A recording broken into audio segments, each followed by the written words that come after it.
Datapwat si Saulo na sumisilakbo pa ng mga pagbabanta at pagpatay laban sa mga alagad ng Panginoon ay naparoon sa dakilang saserdote at humingi sa kanya ng mga sulat sa Damasco sa mga sinagoga upang kung siya'y makasumpong ng sinuman sa mga daan, maging mga lalaki o mga babae, ay kanya silang madalang gapos sa Jerusalem. At sa kanyang paglalakad ay nangyari na siya'y malapit sa Damasco, at pagdakay nagliwanag sa palibot niya ang isang ilaw mula sa langit. At siya'y nasubasog sa lupa at nakarinig ng isang tinig na sa kanya'y nagsasabi, "Saulo, Saulo, bakit mo ako pinag-uusig?" At sinabi niya, "Sino ka baga, Panginoon?" At sinabi niya, "Ako'y si Jesus na iyong pinag-uusig. Ngunit magtindig ka at ikaw ay pumasok sa bayan at sasalitain sa iyo ang dapat mong gawin." At ang mga taong kasama niya sa paglalakad ay nangatilihan na hindi makapagsalita, na naririnig ang tinig, datapwat walang nakikitang sino man. At nagtindig sa lupa si Saulo, at pagkadilat ng kanyang mga mata ay di siya nakakita ng anuman, at kanilang inakay siya sa kamay at ipinasok siya sa Damasco. At siya'y 3 araw na walang paningin at hindi kumain ni uminom man. Ngayon nga'y may isang alagad sa Damasco na nagngangalang Ananias, at sinabi sa kanya ng Panginoon sa pangitain, "Ananias." At sinabi niya, "Narito ako, Panginoon." At sinabi sa kanya ng Panginoon, "Magtindig ka at pumaroon sa lansangang tinatawag na Matwid, at ipagtanong mo sa bahay ni Judas ang isa na nagngangalang Saulo, lalaking taga-Tarso, sapagkat narito siya'y nananalangin." At nakita niya ang isang lalaking nagngangalang Ananias na pumapasok at ipinapatong ang kanyang mga kamay sa kanya upang tanggapin niya ang kanyang paningin.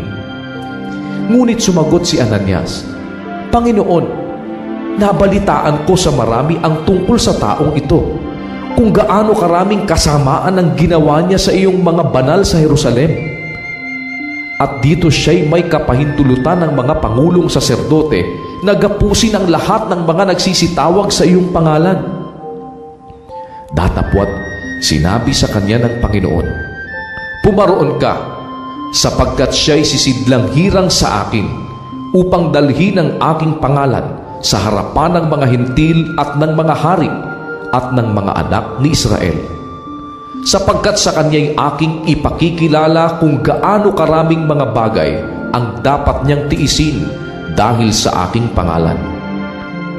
At umalis si Ananias at pumasok sa bahay at ipinatong ang kanyang mga kamay sa kanya na sinabi, "Kapatid na Saulo, ang Panginoon, sa makatwid bagay si Jesus, sa iyo'y napakita sa daan na iyong pinanggalingan, ay nagsugo sa akin upang tanggapin mo ang iyong paningin at mapuspos ka ng Espiritu Santo."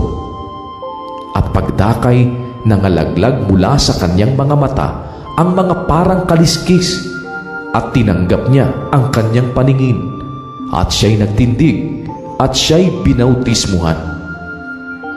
At siya'y kumain at lumakas, at siya'y nakisamang ilang araw sa mga alagad na nangasa Damasco. At pagdakay kanyang itinanyag sa mga sinagoga si Jesus na siya ang anak ng Diyos.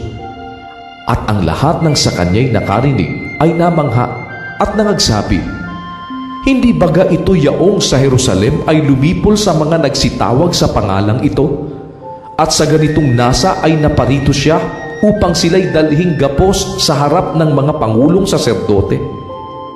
Datapwat lalo nang lumakas ang loob ni Saulo, at nilito ang mga Hudyo na nangananahan sa Damasco na pinatutunayan na ito ang Kristo. At nang maganap ang maraming mga araw, ay nangagsangunian ang mga Hudyo upang siya'y patayin. Datapwat napagtalastas ni Saulo ang kanilang banta, at kanilang binantayan naman ang mga pintuang daan sa araw at gabi upang siya'y kanilang patayin. Ngunit kinuha siya sa gabi ng kanyang mga alagad at siya'y ibinaba sa kuta na siya'y inihugos na nasa isang balaong.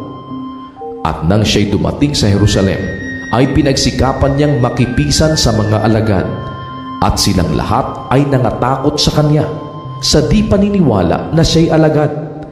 Datapwat kinuha siya ni Bernabe at siya'y iniharap sa mga apostol, at sa kanila'y isinaysay kung paanong nakita niya sa daan ang Panginoon at kinausap siya, at kung paanong siya'y nangaral sa Damasco na may katapangan sa pangalan ni Jesus. At siya'y kasama-sama nila na pumapasok at lumalabas sa Jerusalem, na nangangaral na may katapangan sa pangalan ng Panginoon, at siya'y nagsalita at nakipagtuligsaan sa mga Greko-Hudyo. Datapwat pinagpipilitan nilang siya'y mapatay. At nang maalaman ito ng mga kapatid, ay inihatid nila siya sa Cesarea, at siya'y sinugo nila sa Tarso. Sa gayoy, nagkaroon ng kapayapaan ang iglesia sa buong Judea at Galilea at Samaria, palibhasa'y pinagtibay, at sa paglakad na may takot sa Panginoon at may kaaliwan ng Espiritu Santo ay nagsisidami.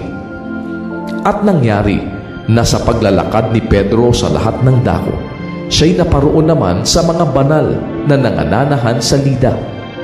At dooy natagpuan niya ang isang lalaki na nagngangalang Eneas, na 8 taong sumasabanig sapagkat siya'y lumpo. At sinabi sa kanya ni Pedro, "Eneas, pinagagaling ka ni Jesucristo. Magtindig ka at husayin mo ang iyong higaan."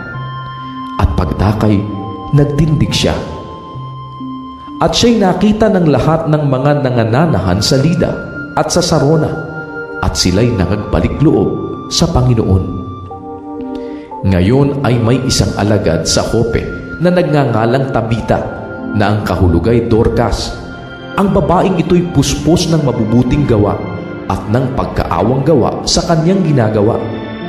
At nangyari ng mga araw na yaon na siya'y nagkasakit at namatay, at nang siya'y mahugasan na nila, ay kanilang ibinurol siya sa isang silid sa itaas. At sapagkat malapit ang Lida sa Jope, pagkabalita ng mga alagad na si Pedro ay naroroon, ay nangagsugo sa kanya ng 2 katao na ipinamamanhik sa kanya, "Huwag kang magluwat ng pagparito sa amin." At nagtindig si Pedro at sumama sa kanila, at pagdating niya ay inihatid nila sa silid sa itaas, at siya'y niligid ng lahat ng mga babaeng bao na nagsisitangis, at ipinakikita ang mga tunika at ang mga damit na ginawa ni Dorcas nang ito'y kasama pa nila. Datapwat pinalabas silang lahat ni Pedro, at lumuhod at nanalangin.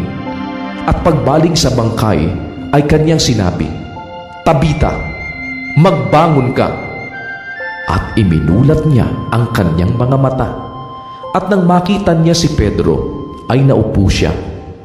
At iniabot ni Pedro sa kanya ang kanyang kamay, at siya'y itinindig, at tinawag ang mga banal at ang mga babaeng bao, at siya'y iniharap niyang buhay.